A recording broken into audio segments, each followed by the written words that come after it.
Let's YAP highlight my skin care. जसरी skin care गर्छ त्यसरी मलाई एउटा कुरा रियलाइज भइरहेको हुन्छ कि अहिले हामीसँग यति धेरै स्किन केयर प्रोडक्ट छ होइन.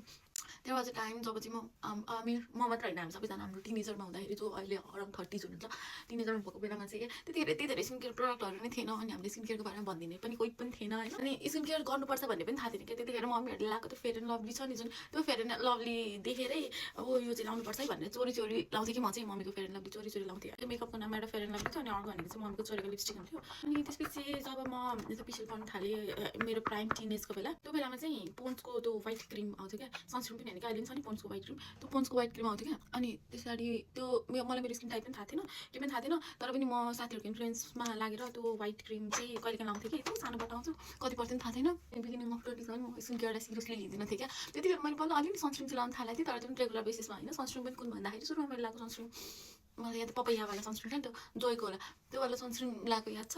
अनि त्यो पनि अब स्किन टाइप थाहा थिएन, यत्तिकै लगाएको खासै सुट गरे जस्तो पनि लाग्दैन. 24-25 पुगेपछि अचानकमा मेरो स्किनमा यस्तो नराम्रो एक्ने ब्रेकआउट भयो होइन. मेरो मुड पनि पुरै छिया भएको थियो. त्यसपछि चाहिँ आई कन्सल्टेड डक्टर अनि started taking care of my skin seriously. मैले मेडिकेसन्सहरू नि खाएको हो, त्यसको बारेमा कुनै दिन डिटेलमा भन्छ. अहिले चाहिँ अब पिडिआरएन भन्छ के भन्छ यो माइक्रो निडलिङको के भन्छ, कति धेरै रेन्जहरू छ नि त. अनि त्यो सबै ट्राई गरे पनि आफ्नो स्किनलाई कुन सुट गर्छ भन्ने कुरा चाहिँ हामीले प्रपरली थाहा पाएर मात्रै स्किन केयर गर्नुपर्छ क्या. ब्लाइन्डली अरूले स्किन केयर गरिरहेको छ अर्को स्किन राम्रो छ भन्दैमा त्यो स्किन केयरलाई नै फलो गर्नुपर्छ भन्ने छैन. पहिला चाहिँ हामीले हाम्रो स्किनको टाइप कुन हो भनेर थाहा पाउनु एकदम धेरै जरुरी हुन्छ. कुनै पनि नयाँ प्रडक्ट ट्राई गर्नु अगाडि चाहिँ तपाईँले स्किनको टाइप प्लस तपाईँको स्किनमा त्यो प्रडक्ट अथवा त्यो प्रडक्टको इन्ग्रेडियन्ट सुट्स गर्छ कि गर्दैन भन्ने कुरा चाहिँ एकदम धेरै नै ध्यान दिएको हुनुपर्छ. टिप अफ द डे कुनै पनि स्किन केयर प्रडक्ट लगाइसकेपछि अर्को स्किन केयर प्रडक्ट आउनुभन्दा अगाडि चाहिँ सर्टेन टाइम एटलिस्ट 1-2 मिनटसम्म ग्याप राख्नुपर्छ, किनकि स्किनलाई अब्जर्भ गर्नको लागि टाइम लाग्छ नि त.